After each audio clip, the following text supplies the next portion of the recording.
আসসালামু আলাইকুম ওরহমতুল্লাহ। প্রিয় দর্শক, এই পৃথিবী সব সময় এমন মানুষদের স্মরণে রাখে যারা নিজের জীবনকে ঝুঁকিতে রেখে অন্যের জীবন রক্ষা করে। আল্লাহ বলেন, আর কেউ যদি একটি প্রাণকে রক্ষা করে সে যেন সমগ্র মানব জাতিকে রক্ষা করল। এই আয়াতের একটি অনন্য উদাহরণ মাহরিন চৌধুরী নিজেও। তিনি প্রমাণ করে গেলেন, মানুষের প্রতি ভালোবাসা, দায়িত্বই হচ্ছে প্রকৃত শিক্ষকতার মাপকাঠি। মাহরিন চৌধুরীর এই আত্মত্যাগের দিনে আমরা দেখেছি রিক্সা চালকেরা কেউ কেউ বাড়তি ভাড়া আদায়ের মাধ্যমে সিন্ডিকেট তৈরি করেছে। এটি অত্যন্তই একটি জঘন্য কাজ।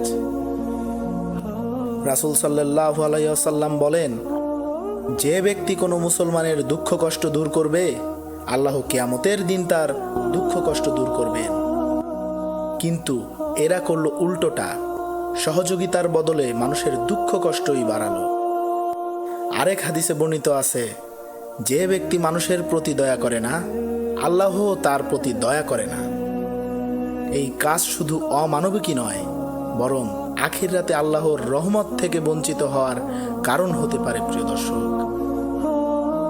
আনাস রাদিয়াল্লাহু তাআলা আনহু হতে বর্ণিত, তিনি বলেন, রাসূলুল্লাহ সাল্লাল্লাহু আলাইহি ওয়াসাল্লাম বলেছেন, তোমরা তোমার ভাইকে সাহায্য করো, সে জালিম হোক অথবা মাজলুম।